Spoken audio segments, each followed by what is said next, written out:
दोस्तों, मुख्यमंत्री योगी आदित्यनाथ अपनी राजनीति में तुष्टीकरण की पॉलिसी को लेकर चल रहे हैं। किसे खुश करने का वो प्रयास कर रहे हैं, ये सबको मालूम है। किसको टारगेट कर रहे हैं वो भी सबको मालूम है। योगी खुलकर बोल रहे हैं, मुख्यमंत्री की कुर्सी पर बैठे हुए हैं, फिर भी बोल रहे हैं एक धर्म के एक हिस्से को सेक्टिफाइड मोड पर ले जाने के लिए डराते हुए खुद की ओर से बचाने की बात कह रहे हैं। लेकिन दोस्तों, इसी दौरान कैराना से सपा सांसद इकरा हसन ने यूपी के मुख्यमंत्री के साथ ट्रूथ एंड डेयर गेम खेल दिया। ट्रूथ एंड डेयर गेम में होता यह है, इसमें खिलाड़ियों को एक प्रश्न की सच्चाई से उत्तर देने या हिम्मत निभाने का विकल्प दिया जाता है। अब दोस्तों, योगी ने कुछ ऐसा कहा जिसके बाद इकरा हसन पहले इसी गेम के तहत डेयर दिया, फिर ट्रूथ से वाकिफ भी कराया। नमस्कार दोस्तों, मैं हूं परवीन सानी। दोस्तों, मुख्यमंत्री योगी आदित्यनाथ की भाषा उनके शब्दों और उनके एक्शन में साफ झलकती है। वो किसी को दिखावे के लिए ही सही अपनी ओर से प्यार दिखा रहे हैं, किसे यकीनन तौर पर यह एहसास करा रहे हैं कि मैं आपसे नफरत करता हूं। योगी की जुबान से निकला एक एक शब्द मुस्लिमों को यह एहसास कराने के लिए काफी है। वो उन्हें यूपी समेत देश का मानते ही नहीं, वो एक तरह से उन्हें दया का पात्र बनाकर रखना चाहते हैं, जिसमें वो महसूस करें कि यूपी समेत ये देश उनका अपना घर नहीं है, बल्कि वो यहाँ पर किराए पर हैं। तो मकान रूपी यूपी का योगी खुद को मालिक समझ रहे हैं, तो किराएदार उनके लिए मुस्लिम है।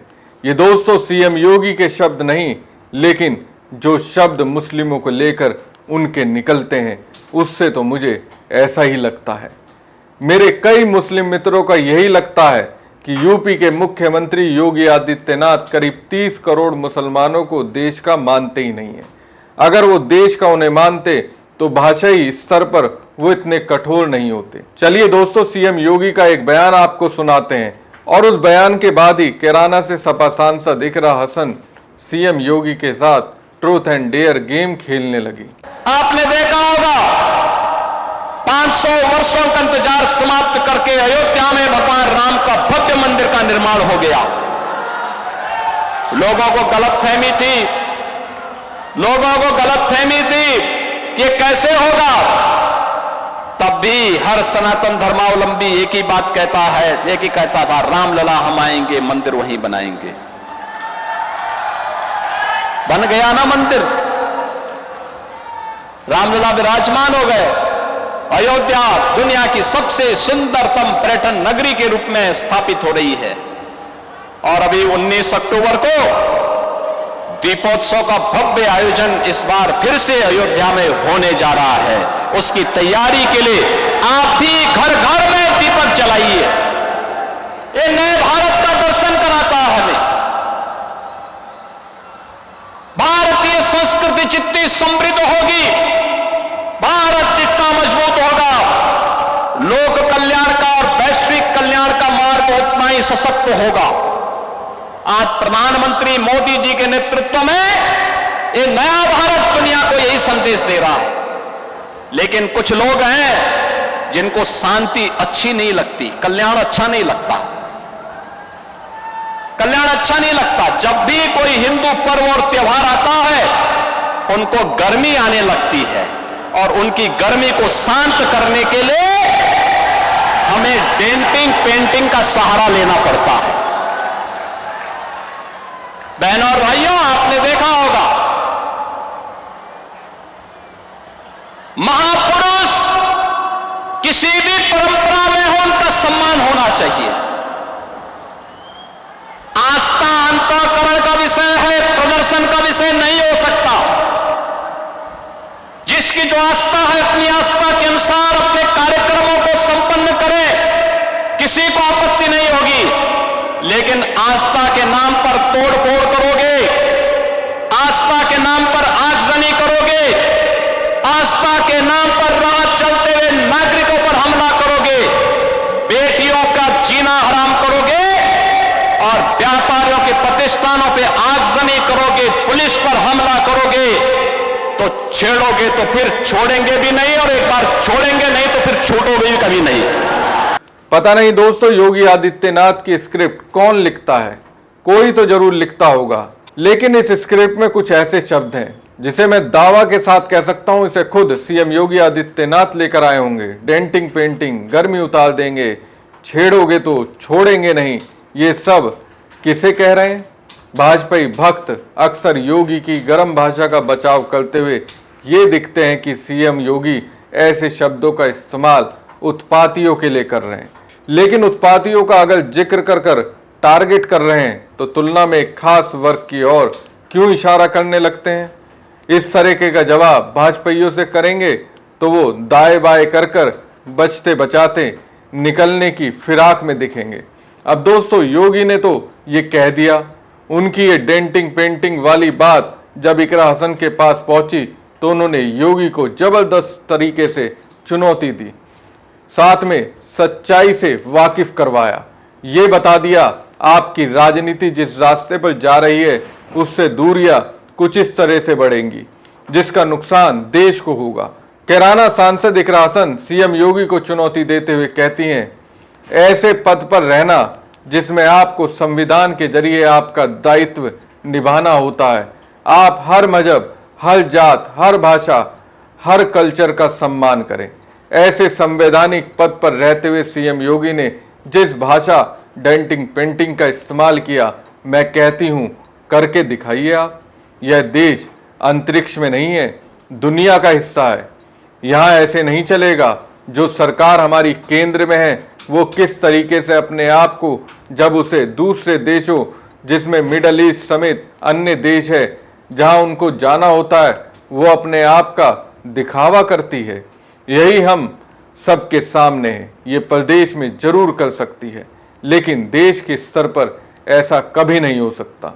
जो आसपास हमारे पड़ोसी देश हैं उनमें जो हाल है, अगर वैसा ही व्यवहार करेंगे यहाँ पर भी वैसा हाल हो सकता है। हमें उन सब चीज़ों से बचना चाहिए। हमें यही कोशिश करनी चाहिए भाईचारा बना रहे। लगातार मुख्यमंत्री जिस तरीके की भाषा का इस्तेमाल कर रहे हैं, समाज में भेदभाव फैलाने की कोशिश कर रहे हैं, जनता इन्हें कभी माफ नहीं करेगी। दोस्तों, यहाँ इकरा हसन ने सीधे तौर पर सीएम योगी को चुनौती दी है। मुस्लिमों की आप डेंटिंग पेंटिंग करना चाहते हैं, चलिए कर दिखाइए। सीधी बात इकरा ने मोदी को कही। दूसरे मुस्लिम देशों में तो आप गले मिलकर कौमी एकता की बात करते हैं, लेकिन अपने ही देश में आपकी ही पार्टी बीजेपी में बने मुख्यमंत्री योगी आदित्यनाथ कुछ और करते दिखते हैं। तो क्या आपके खाने के दांत और हैं और दिखाने के दांत और हैं? दोस्तों, इकरा हसन ने जो कहा उसके मायने आपको अपनी भाषा में बता रहा हूं। इकरा ने दोस्तों मुख्यमंत्री योगी आदित्यनाथ की सच्चाई की असल तस्वीर दिखा दी। उन्होंने पड़ोसी मुल्कों की ओर देखने को कहा, सीखने की नसीहत दी। बांग्लादेश में क्या हुआ? जब सरकार खुद को जनता से ऊपर समझने लगती है तो जनता ने पूरा नशा ही उतार दिया। जब नेपाल में सरकार ने अपनी मर्यादा तोड़ी तो क्या हुआ? दौड़ा दौड़ा कर लोगों ने सरकार को पीटा। आज असम में क्या हो रहा है? आदिवासियों की हजारों हेक्टेयर जमीन विकास के नाम पर बंदरबाट की जा रही है। लद्दाख को लेकर मोदी, शाह और उनकी सरकार अपने वादे से ही मुकर गई। सोनम वांगचुक जैसे लोगों ने याद दिलाने की कोशिश की तो उन्हें जेल में डाल दिया गया। पूरा भगवा ब्रिगेड उन्हें पाकिस्तानी करार देने में लगा हुआ है। देशद्रोही करार देने के लिए तरह तरह की फेक खबरें फैलाई जा रही है, लेकिन इन सब के बीच फुसफुसाहट वाली आवाज अब पहले से ज्यादा लाउड हो चुकी है। फिर चाहे असम हो या लद्दाख, एक तरह से सरकार के प्रति विश्वास में पूरी तरह से गिरावट आ चुकी है, क्योंकि दोस्तों सरकार लोगों की बात सुन ही नहीं रही है। ना तो केंद्र के स्तर पर सरकार लोगों को अहमियत दे रही है और ना ही राज्य के स्तर पर, बस अपनी ही किए जा रही है। उसे लगता है वही श्रेष्ठ है, उसने जो फैसला ले लिया वही सत्य है, बाकी सब जो आवाज उठा रहे हैं वो झूठे और मक्कार हैं। कैराना से सपा सांसद इकरा हसन मुख्यमंत्री योगी आदित्यनाथ को सच का आईना दिखा रही हैं।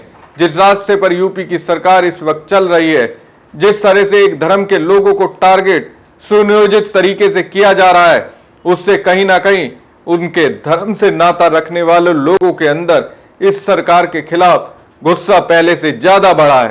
दोस्तों, जैसे कि मैंने पहले ही कहा, मेरे कई मुस्लिम दोस्तों के बीजेपी के खिलाफ, खासकर यूपी के मुख्यमंत्री योगी आदित्यनाथ के खिलाफ आक्रोश है। मैं अगर उनके सामने योगी का नाम ले लूं तो जुबान से उनके ऐसे ऐसे शब्द निकलते हैं, सुनेंगे तो समझ जाएंगे कितना अविश्वास योगी के लिए है। योगी के खिलाफ किस लेवल का गुस्सा है। मुस्लिम समाज के लोग इस वक्त खुद को डरे हुए महसूस कर रहे हैं। अब दोस्तों, भक्तों को डर शब्द सुनकर मजा आ रहा होगा, एक अलग ही तरीके की संतुष्टि वो महसूस कर रहे होंगे। लेकिन उन भक्तों को यह भी समझना होगा, ज्यादा डर के बाद निर्भीकता आ जाती है और फिर लड़ाई हो जाती है, फिर चाहे नियम कायदे के अंदर हो या बाहर। कुल मिलाकर दोस्तों, इकरा हसन ने यूपी के मुख्यमंत्री योगी आदित्यनाथ को यह बताने का प्रयास किया है, जिस सत्ता के मद में आपको लगता है आप सर्वश्रेष्ठ हैं, यह अपने आप में आपका भ्रम है। आपके भ्रम की वजह से न सिर्फ यूपी बल्कि देश का नुकसान हो रहा है। रास्ते पर आइए, वरना सत्ता से हटा दिए जाएंगे। हमारी खबर आपको कैसी लगी कमेंट बॉक्स में कमेंट करके जरूर बताएं। साथ ही पेज को ज्यादा से ज्यादा लाइक और शेयर कीजिएगा। धन्यवाद।